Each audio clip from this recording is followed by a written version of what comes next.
All right. I think it's gonna be a short lesson. It's a parable and it just has one major principle that it's trying to present. Let me read it. Matthew chapter 22, 1 through 14. It contains a passage or a verse that people quote all the time, but yet probably don't quote it correctly or in contextually at least. Matthew 22, 1 through 14 says, And Jesus answered and spoke to them again, speaking to whoever he was speaking to already, spoke to them again in parables, saying, The kingdom of heaven may be compared to a king who gave a wedding feast for his son. And he sent out his slaves to call those who had been invited to the wedding feast, and they were unwilling to come. Again, he sent out other slaves, saying, Tell those who have been invited, Behold, I have prepared my dinner. My oxen, my fattened livestock, all are butchered, and everything is ready. Come to the wedding feast. But they paid no attention and went their way, one to his own farm, another to his business. The rest seized his slaves and mistreated them and killed them. But the king was enraged and sent his armies and destroyed those murderers and set their city on fire. Then he said to his slaves, Come up here. Then he said to his slaves, The wedding is ready, but those who were invited were not worthy. Go therefore to the main highways, as many as you find there, invite to the wedding feast. And those slaves went out into the streets and gathered together all those they found, both evil and good. The wedding hall was filled with dinner guests. But when the king came in to look over the dinner guests, he saw there a man not dressed in wedding clothes. And he said to him, Friend, how did you come here without wedding clothes? And he was speechless. The king said to the servants, Bind him hand and foot, cast him into the outer darkness. In that place there shall be weeping and gnashing of teeth. For many are called, but few are chosen. All right, so this gives us an opportunity to deal with something. We probably, many of us have heard that scripture quoted, and maybe we quoted it ourselves. Let's see if we can establish a little bit of a context. So this is, the Bible says, Matthew says that he spoke to them again. In previous context, he was speaking to the chief priests and scribes, and he told parables to them. And there's no indication that he's not talking to them. And so this is, he's telling another parable to them. And this is the third one. And it's going to have a similar message and similar theme that the other ones. In the first two, in the first parable is a parable of two sons who have a responsibility to work for their father. And the father goes to the sons and says, Hey, all right, I need y'all to get to work. The oldest son says, Yeah, I got you, Dad. But he doesn't fulfill his promise. The second son initially rejects and then feels bad about it and comes back to his dad and says, Okay, you know what, Dad, I'll work. And Jesus then asked the chief priests, well, which one of them did the will of his father? And they said, of course, the second one. And he uses as an analogy to say, well, you know what? That's right. And the tax gatherers and the harlots will get into the kingdom before you do. And so the analogy is they are the second son. They are the ones that initially rejected, but then they were remorseful and they repented, and then they came. And so they are, you claim to do the will of the Father, but you have not really cast in on what you promised. And here are those who rejected, and they have repented and come back. And by your own admission, they are the ones that know the will of the Father. So that's the first parable. Second, Jesus tells another parable of one that we're familiar with, of the vineyard workers, and he subcontracts out the vineyard to some workers who are oversee it and to manage it. And the idea is you manage it, I give you a portion, but it's still my field. You give me my money. And sends his son, sends servants to collect his money. They ignore him, they ignore the servants, send the second batch of servants, they mistreat them, send the son, they kill the son. And then Jesus summarizes this by says, did you not read the scriptures? The stone which the builder rejected, this became the chief cornerstone. This came about that the Lord and is marvelous in our eyes. And therefore I say to you, the kingdom of God will be taken away from you and be given to a nation producing the fruit of it. And so the idea is the chief priests and the scribes have been given stewardship over Israel. And because of their lack of stewardship, he says they'll be taken away from you and given to other folks. Then this parable comes, and it's similar to the other two.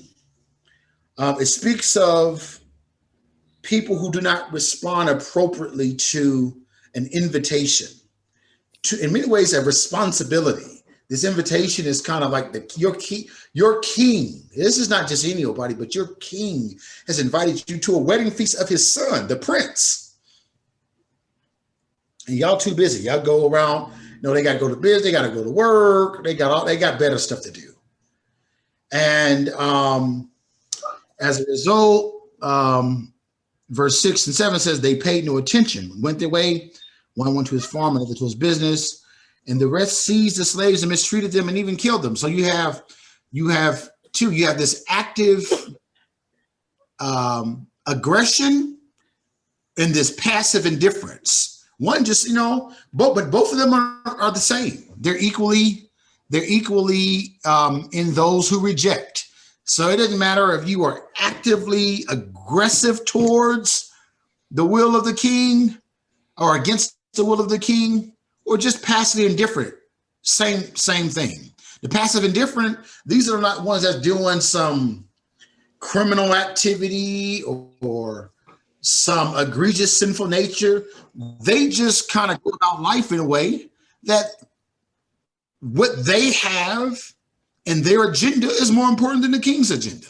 Yet they're both established in the same category as those who reject the invitation. Those, later on, he's going to say, those who are not worthy. Yeah. And so, and again, remember, this is the picture of what the kingdom is like. And so, after that, then he then sums it up with this. Of course, you have another element where the slaves go out and get, just anybody who'll come, and people on the highway, byways, whatever, which is not actually that's actually typical. You kind of start from the bottom, so to speak, high escalon on the top, and then you just you get everybody until you fill up. But then there was a person who showed up and he wasn't really dressed. And if you're not careful, we might overinterpret this passage. The Seventh-day Adventists love this passage. The Seventh-day Adventists, and I just wrote a foreword for a book that's coming out of a guy that's in urban apologetics, and this guy was an ex-Seventh-day Adventist, and it's going to be a phenomenal book, and it's just really revealing just how cultish the Seventh-day Adventist is and their doctrines. And it's a real good book. So I wrote the foreword to it. And, but this is one of the passages that Seventh-day Adventists like to use.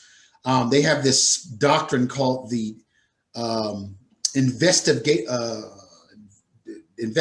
judgment. And they pretty much, the idea is nobody is really saved. No one can say they're saved yet. We won't know we're saved until the end. And that's part of the salvation and the mark of the beast. They believe it's actually will ultimately reveal itself as Christians who worship on Sunday and don't really follow the Sabbath keeping and stuff like that, and dietary laws. So it's, that stuff.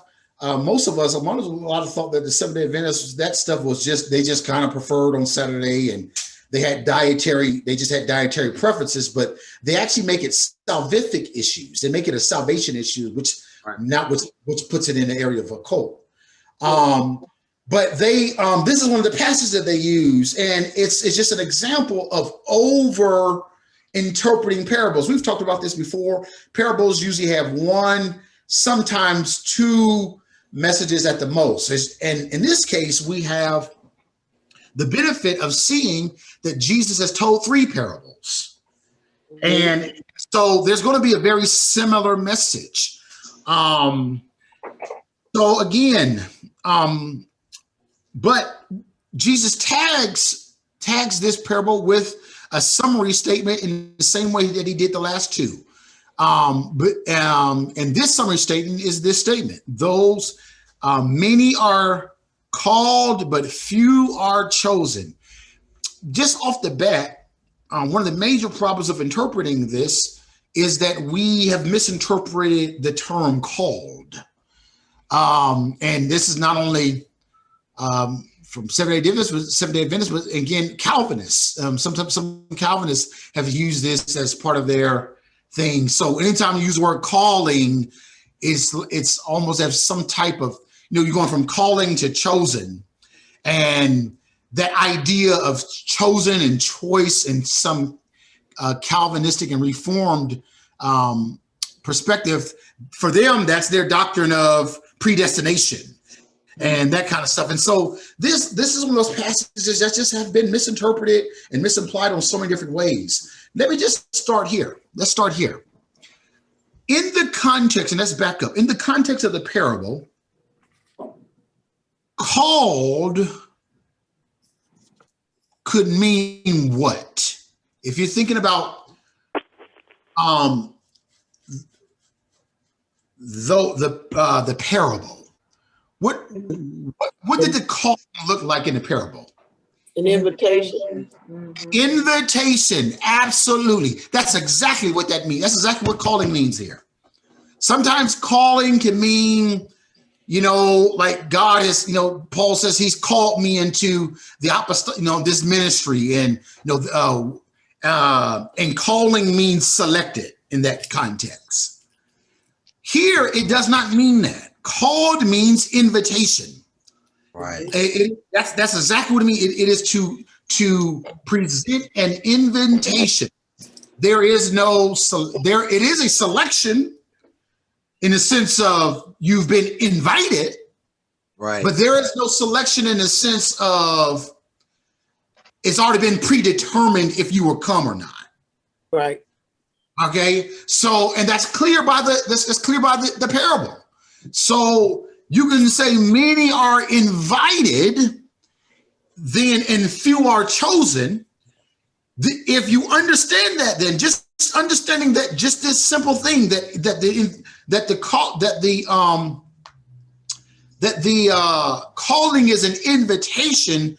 Chosen would then, what would chosen mean in that context? Them that accepted the invitation and showed up. Exactly. It is, you are chosen by your response to the invitation. Right. A simple analogy would be playing basketball at the park, right? You got first two make it are the captains. Right. And then the captains select, but that selection is an invitation. Right. Right. You are selected by, in many cases, your willingness to play. Right. Right. So there's been a couple of times where I've seen folks at the park and nobody pick them. Yeah, nobody pick them, or the other side where let's say you got this guy that he got the ball first. He's not really a really good player, but he looks up and makes it, and he's a captain. Right.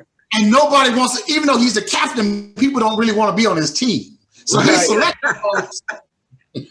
He's selecting folks, but they like, oh man, come on, like then they try to take over. Then they try to take over. They're like, okay, man, pick him. Man, pick it, no, because like you, man, I got to play on this team. So, but it's a selection by your choice, by your response. And so that's all that is. This is not that's not a deep principle. That's just plain common sense. Hey, you've been given an invitation. You want it. Okay. If you respond to the invitation, then you're chosen. That seems to be the overarching principle in all of them, right? In the sense that you have on the larger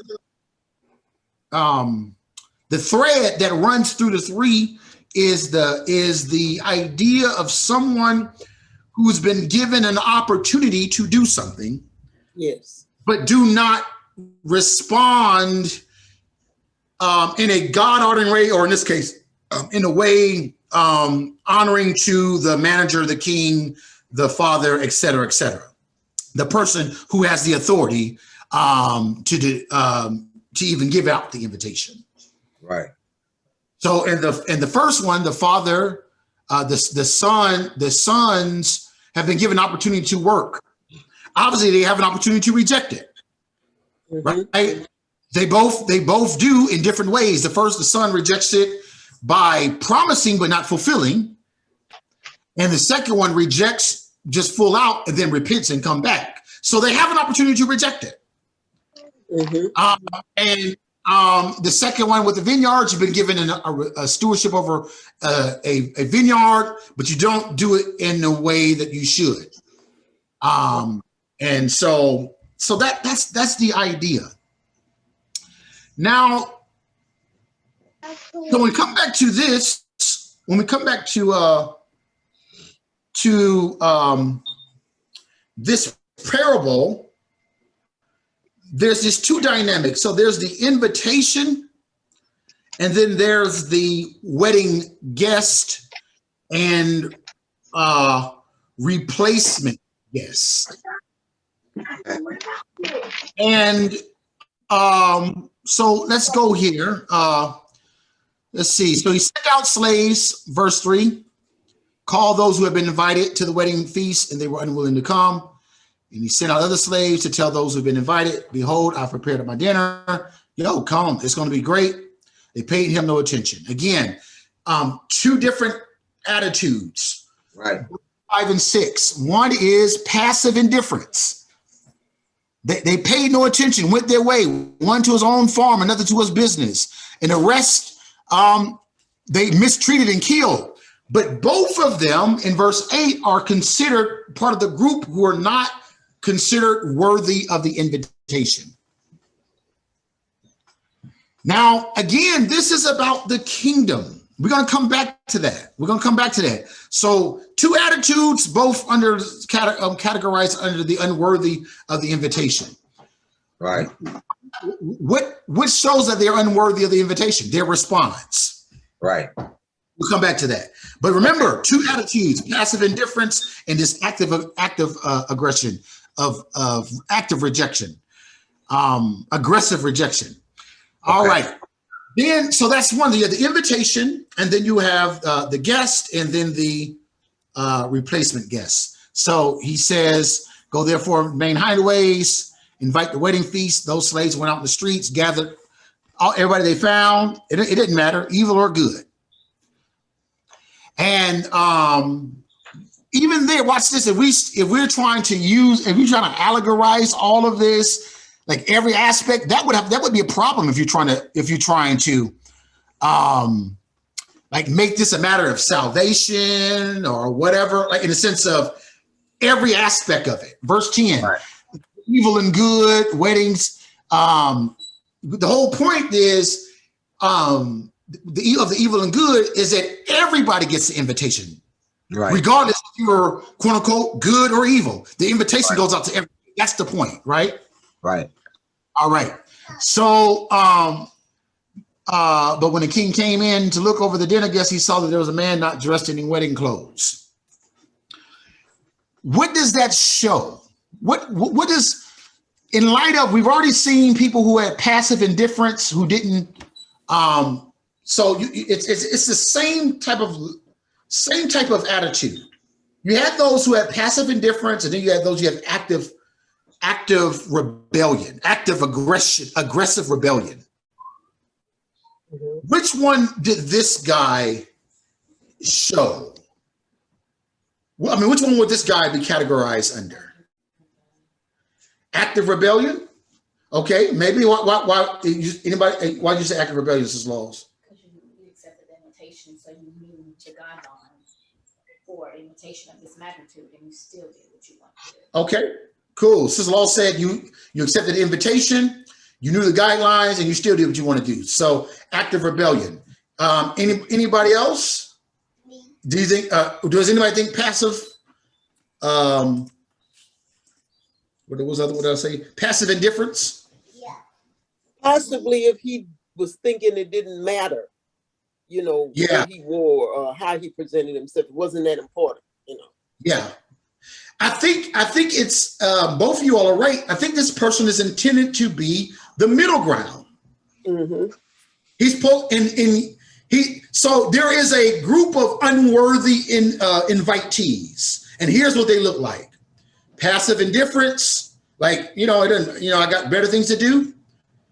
Those who will actually kill the servants, like obviously you don't care nothing about, you ain't worthy. But then you have those who give the impression, the Right. superficial commitment, but you ain't really committed to this thing at the core.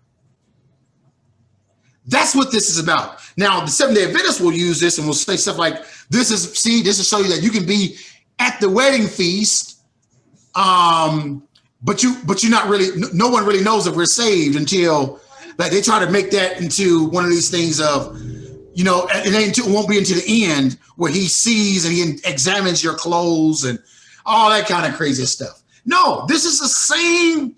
It's just one category. People who will accept the invitation, right? And then those who reject it, and it comes in different forms. Mm-hmm. It comes in the form of passive indifference. It comes in the form of active aggressive rebellion, and it comes in the form of superficial pretense, superficial hypocritical commitment, where you come and you are in the midst and you kind of go through the motions, but your heart is not really on the feast and on the wedding. Mm-hmm.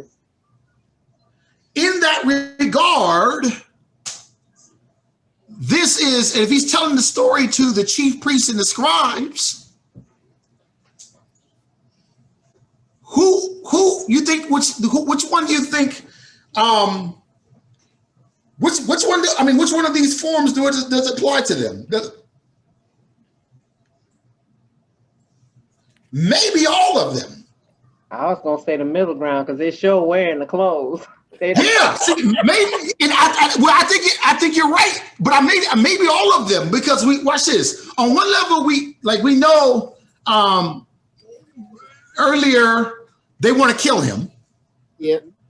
Right. So you got that component, and then you might have some who kind of, you might have some folks, some Pharisees or some others who just kind of like, whatever, I don't know if he's of God or not. We just kind of, and then you're going to have those, though, but the majority of them will probably look like this last one, where they come and they engage, but they're not really in. Mm-hmm. They, you come and you are in the midst and you show up like you are ready for the feast. Mm. But I can tell. Listen, you knew as Sister Law said, you knew the invitation when you got it. You knew what it was about, and you still chose to do your own thing. Mm-hmm. And so it's all talking about one group, in this case, the Pharisees and the scribes. And in that regard, he says, many are invited. But only a few people really answer the call and therefore are chosen. What is he talking about? He says, this is what the kingdom of God is like.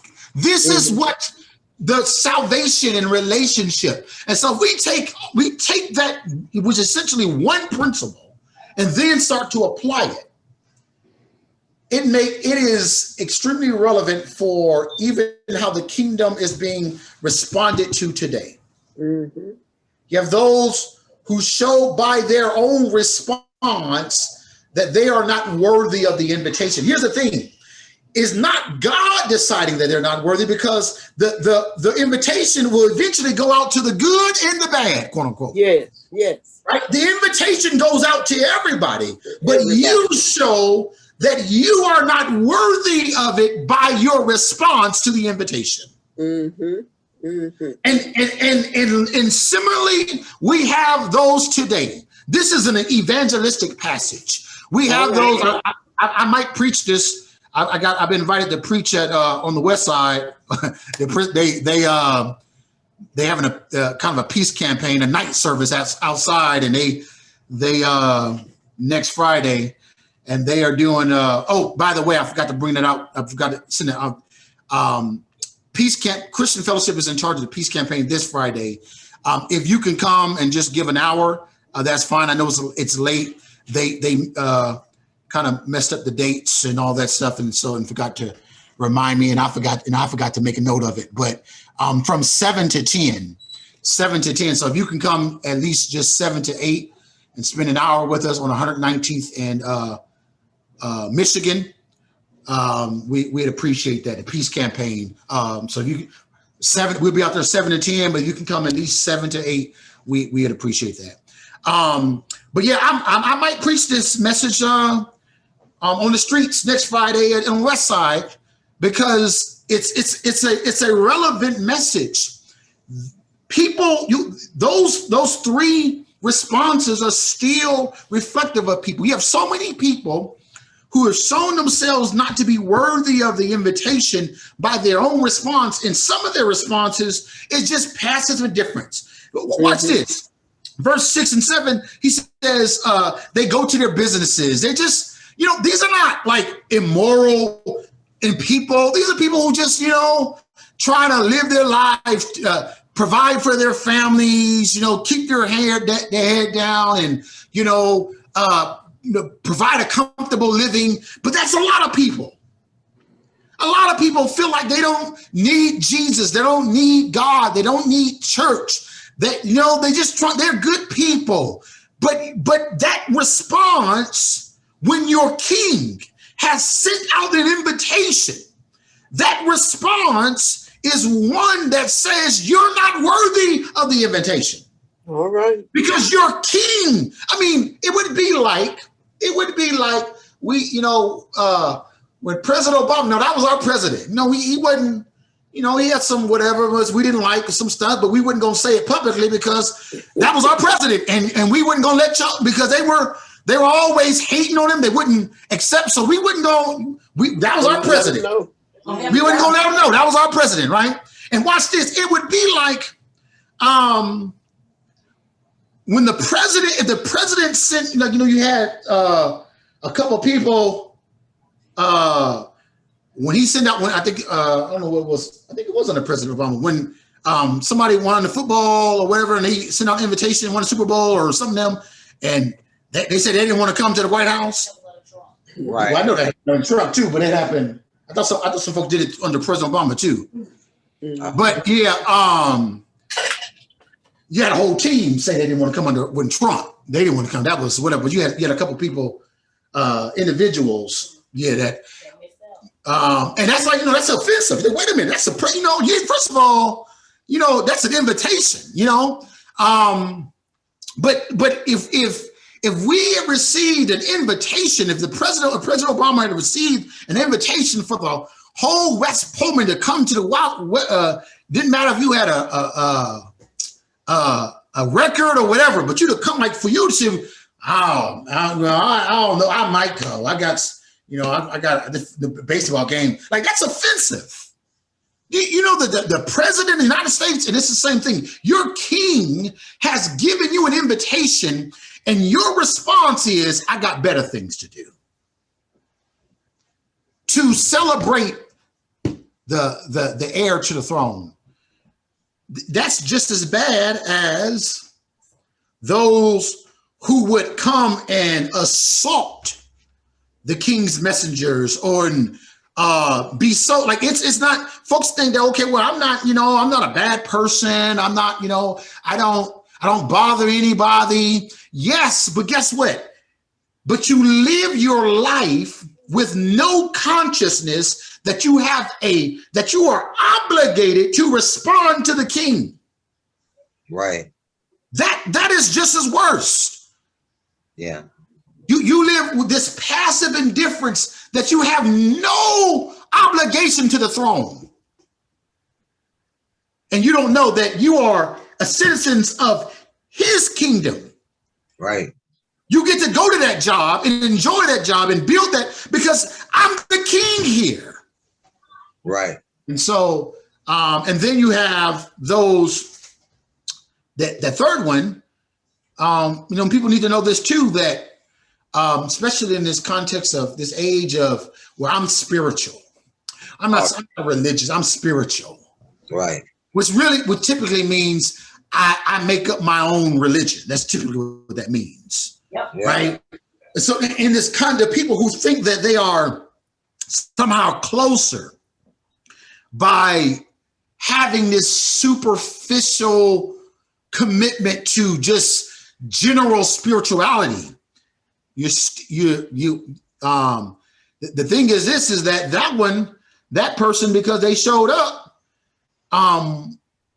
got a verbal, a direct indictment, because you're giving this kind of impression that you're kind of in or whatever, and you're farther out. You show by your sometimes your outward orientation is a reflection of your inward heart, your inward orientation.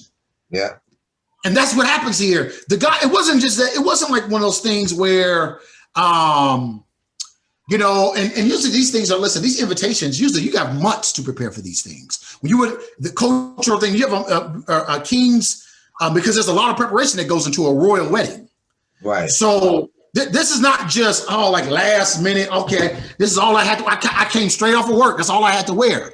You had months to prepare for these things. And you show up, like, listen, if you have one good suit, you knew to put that suit away and put that through, like, you showed up because it was a reflection of, watch this, I'm gonna go through the motions, because all right, I guess I go on over here to this little President Obama's little thing or whatever. I go on over, but when you show up and act like, everybody else is in suit and ties, and you got like this wife beater on and some jersey shorts and flip flop. Right. Right. Maybe we shouldn't call them that anymore. I don't know why we call them that. But the tank top or whatever, right. But yeah, right. But you just show up and and some flip flops. That's a reflection of your heart. Yes. And that's the issue here. And so let me do this. Let me just do one more thing. That's pretty much the message. Let me just do one more thing, because there's another component of how this is used. I think it's misapplied. So some people will even talk about how, like, the replacement guest, the fact that we kind of generalize it, like he's talking to the chief priests and scribes, but we kind of sometimes it's generalized, like he's talking to Jewish people. And so then the replacement guest, by contrast, becomes the Gentiles. And that's not a good move too. That's not a good move. And let me tell you why. Let me give you an argument for it.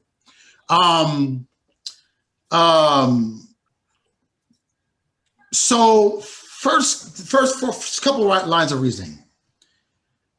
First of all, first of all, that type of interpretation is the result of over interpreting parables.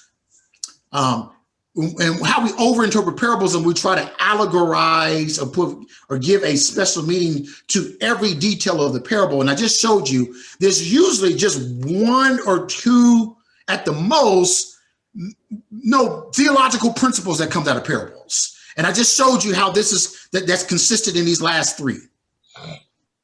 But if you try to overinterpret every detail, you can kind of get in trouble. So that's the first thing, is that it's the wrong hermeneutic. It's the wrong interpretive grid. Secondly, if you're going to allegorize it, it's not, even if you allegorize it, you're not allegorizing it correctly according to all the details in the passage. So if the replacement guests are the Gentiles, that wouldn't even work in the context of the story, because in the context of the story, the guests are people in the king's own city, and they're not described as foreigners. Right. Right. So then it would be then, if I'm going to, take that line of reasoning and apply it to the parable, the first group would be Jews and the second group would be Jews, because they're citizens of his own city. Right. Okay. Secondly, in the context of Matthew, even though Matthew is definitely writing with a Jewish bent, and he's trying to,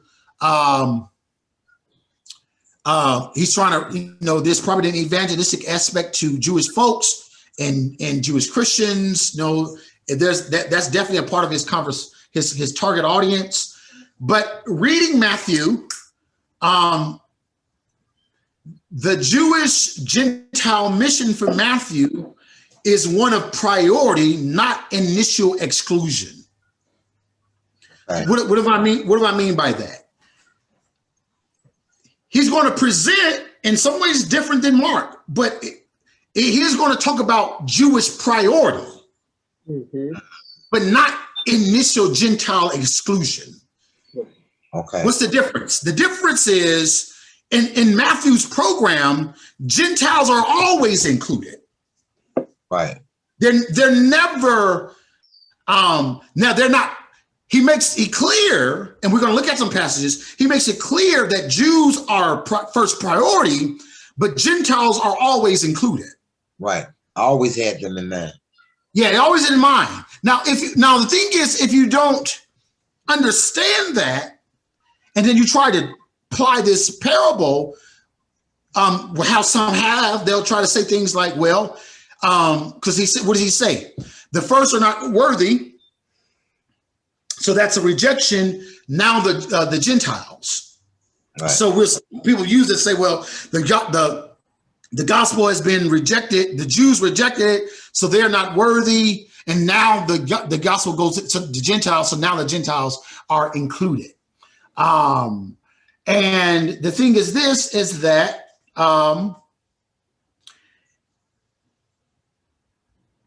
if we apply that rationale, we have to recognize that we are not applying it consistent. Because if the argument is God is now rejecting the Jews, and now let me say it this way. So if the gospel initially excluded all Gentiles and was meant only for the Jews, and now the parable shows a reversal of that, that would mean that the gospel excludes all Jews now, and now it's only for all Gentiles. Right. Do y'all see that? Mm-hmm. Right. So let me say it again. The argument is this: the gospel is. So usually people say, and we've kind of heard it say, we've heard something like this: I'm so glad the Jews rejected, because if they didn't reject, I wouldn't have an opportunity to get Jesus. Right. Right. And what are we saying? We're saying then, by that logic, that the gospel was exclusively for Jews only. And when they rejected it, then it was open up to Gentiles, right? That's what we're saying by that. Okay. And I'm just saying that if we're, by that logic, if we're saying that this parable, when he says in other, like so the other guests, the replacement guests are the Gentiles, then we're not applying that logic consistently, because that would mean then, if the argument is that the gospel was exclusively for Jews and not Gentiles, and now the Jews have been rejected, that would mean that, and now the Gentiles have replaced them. That would mean that the gospel is exclusively for Gentiles now, and Jews can't get it. Okay. And nobody would say that. Nobody would say no. And Matthews definitely does not affirm that, right? So no, what we do is actually finesse that. We say, okay, the Jews have been rejected, and now it's for Gentiles and for Jews. Y'all see that? But that's not, you're not being consistent with the argument, because the argument is it was exclusively for Jews and not for Gentiles. And now it's a reversal. So if there's a reversal, that means it's exclusive for Gentiles, and Jews they've lost any opportunity now. Y'all see that? So that's the second problem with that. So number one is it comes from an over interpretation, trying to allegorize parables, where you try to take every detail and give it another message, a different meaning. Two, it doesn't even if you allegorize it, it doesn't fit the parable.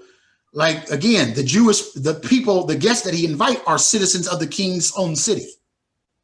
They're not foreigners. Okay. Number three, Matthew has a Jewish Gentile mission that includes Gentiles, but puts an emphasis on the priority of Jews. Two passages we're gonna look at real quickly. Matthew 8,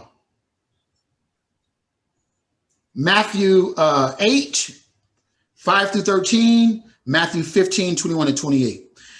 I'm just going to summarize it. Matthew 8, 5 through 13 is the centurion, the Roman centurion that comes, whose child is has died or is dying.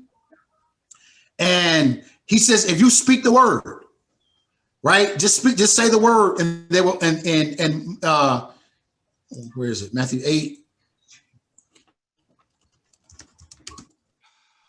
Matthew 8, 5 through 13, a centurion came to him.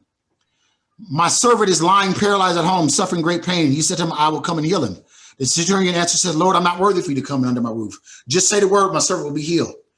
I too am in authority, and soldiers under me. I say to this one, go, and he goes. Another one, come, and he comes. My slave, do this, and he does it. When Jesus heard this, he marveled and said to those who followed, truly I say to you, and this is the verse I want you to pay attention to, I have not found such great faith with anyone in Israel.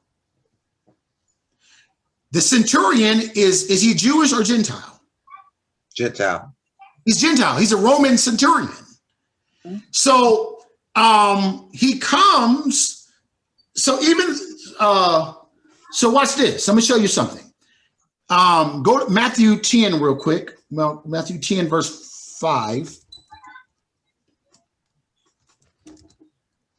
I'm just talking about the priority.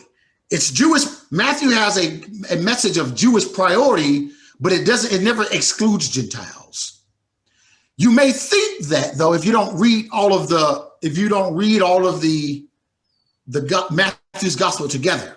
So Matthew 10 verse 5, do not go into the way of the Gentiles, do not enter the city of Samaritans, but rather go to the lost sheep of the house of Israel. There seems to be an exclusion component, right? I can't hear y'all. Yes. Right. If you read that verse by itself in isolation, it looks like an exclusion, right? Don't go to the Gentiles. He says it explicitly. Mm-hmm. But the larger context is not one of exclusion, but one of priority. Mm-hmm. Right? Even in verse 18 of chapter 10, he anticipates that the gospel will go to the Gentiles. Mhm. Watch this. You shall even be brought before governors and kings for my sake as a testimony to them and to the Gentiles. Who are the them? Verse 17, but beware of men, for they will deliver you up to the courts and scourge you in their synagogues. Who are the them? Oh, It's the the Jews. It's Jewish folks. Jews. So it's going to be Jewish people that's going to reject him. He says, don't go to the Gentiles, but it's going to be Jewish folks. It's going to be some of the Jewish folks that reject them. And he says, and you will have to, you will be delivered up so you can be a testimony to them and to the Gentiles. This is in the same context where he sent them out and said, don't go to the Gentiles. So he anticipates, but so that means then this is not one of exclusion, it's one of priority. Go to Israel first. And the thing is this, so you have that in chapter 10. In chapter 8, you have a Gentile that comes to get help from Israel's Messiah. Yeah. And then in chapter 15, you have another Gentile, the Syrophoenician woman, whom they have the conversation about Jewish priority.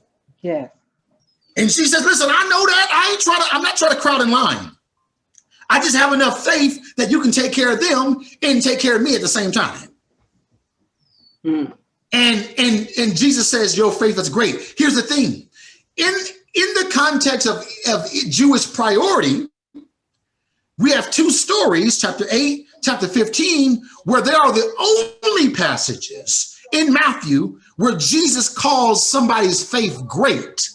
Or in the case of the centurion, says that your faith, there's nobody in Israel that even has this faith right now. Yeah. So does that sound like exclusion? No.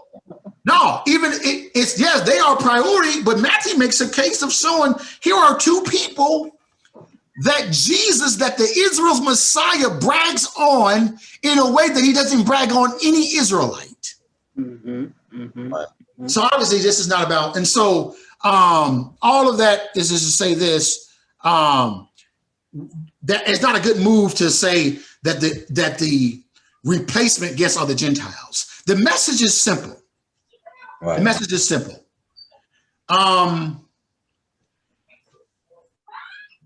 Pastor, I have a question. Hold on, let me get this message. Okay. This principle. The message is simple. The principle will be those who refuse God's calling or his, i.e. his invitation, can face rejection and replacement. What is the replacement? Replacement as an invitation. Because remember, they're not in, they've only been invited to be in. So somebody else can get your invitation. Yeah.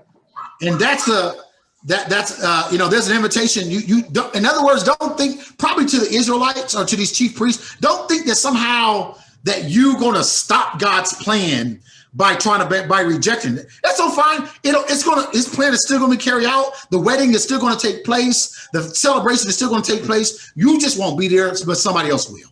Amen and hallelujah. Okay, Rev, what's your question? So, Pastor, because I was teaching on the cursing of the fig tree, and I was showing how that these parables and the cursing of the fig tree was all like judgment language. Okay. Against Israel. Yep. Okay. All right. No, I think it's still there. I think judgment is still there, Rev. But it's implicit. Where does the judgment come? The judgment comes because of their rejection of Jesus. Their rejection. Yeah. The judgment is still there. It's implicit.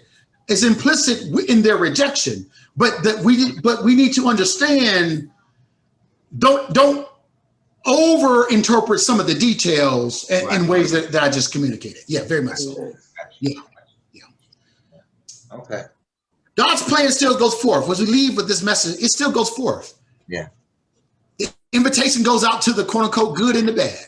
Yeah.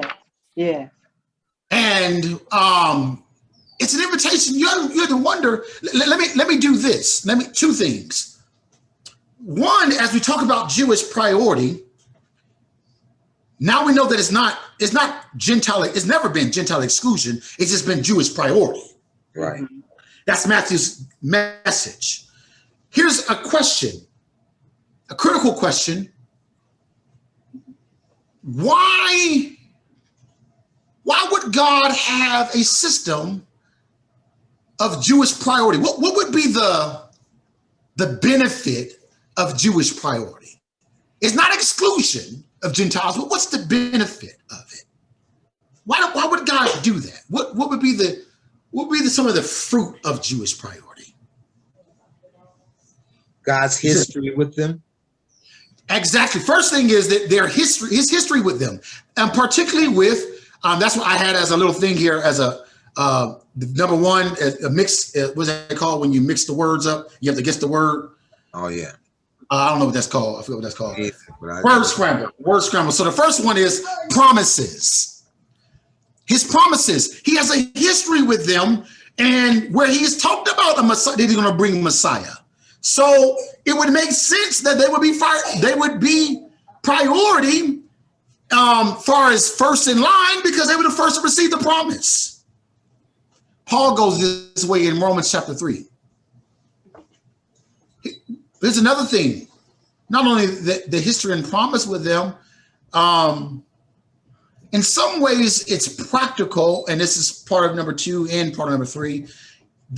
Who would likely have a better understanding, or should have a better understanding of the implications of Messiah, other than those who've been expecting it and been taught it? Yeah. Why is that beneficial? The idea would be this, that God, if I can use this term in an anthropomorphic way, God's expectation is that this would be low-hanging fruit.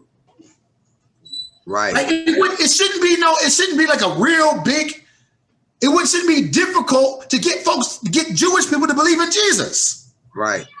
This is low-hanging fruit. And if low-hanging fruit, that means that y'all become easy witnesses and easy soldiers. We got a whole bunch of people. Like, it should be, we go to Israel, and now Israel can do what Israel always was intended to do, would be a light into the nations, Isaiah 42, right? To be a light into the nations, and now a whole bunch of people can get saved because you got a whole bunch of soldiers and witnesses. That's low-hanging fruit.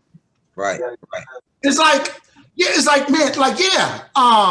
of course I'll have the expectation as a pastor that the people I pastor and the people that I teach and the people whose souls I watch over would be an ally with me on the issues of outreach and ministry. Of course. Yeah. Why would I think? I think that's, I wouldn't actually think that I got to like twist arms of the people that I pastor. Right. Right. To partner with me in ministry. Why would I think that? No, that's low-hanging fruit. Or the people that to convince y'all about racism, and I preach messages and teach messages on racism and address that. I wouldn't think that I would have to do a lot of work to get you all to amen me on that. Right. Especially after being with me after 9 years. Mm-hmm. Right. But there might be some other folks that I got to work. When I go to their congregations and I go to, so it just makes sense that it would be priority, because the expectation is that you would be the witnesses. Yeah. Other thing is this, and that goes on to the practical function of it, is then that the promises is the understanding, like we don't have to, I don't have to do a lot of stretching and a lot of teaching to help you understand the Messiah and sin and him coming to save us. Like, you should already understand that. Mm-hmm. It's why, So that would be that's the reason for that. That's God's wisdom in that. Notice when Paul gets converted, what's the first place he goes to? Synagogue. To the synagogue. He goes, then he goes to the Gentiles. Right. Because he's trying to recruit. He's going to go back to the same people that he was leading and thinking, okay, this is low-hanging fruit. Right. All right. Last thing is this, is that that principle is still prevalent. Those who refuse this calling going to end up facing rejection themselves. Right. The invitation is still going out. It's not the few, the idea that says that many are called, but few are chosen. Folks use that for all kind of stuff. We're talking about gifts and anointings, and that ain't got nothing to do with none of that stuff. Right, okay, good. Ain't got nothing to do with none of that. The idea is this. We should ask the question, if called means invitation and only a few are chosen, we need to ask the question why. Right. And the answer is the same answer that you saw in the parable. Yeah. You got so many people who just think they got better things to do. Mhm. So many people who then if you got not only those who just think they got better things to do, then you got those who are bold enough and arrogant enough to actively aggressively reject. You are that bold. These Hebrew Israelites, you that bold. These atheists, you are that sure of yourself that you would talk about God and ridicule Jesus. You that bold. And listen, that number of bold, aggressive folks are growing. Mm. Growing. The Hebrew Israelites and the religion of Kemetz and they're bold in their ridicule of Jesus. Yeah. And that's why few are chosen. Not because he only wants, no, the Bible is clear. God desires that all men be saved. Yes. But because of their hearts and their priorities, only a few are chosen. Mhm. All right, I'm finished. Excellent. Right. Good lesson. Excellent. Welcome back, Pastor. Thank you.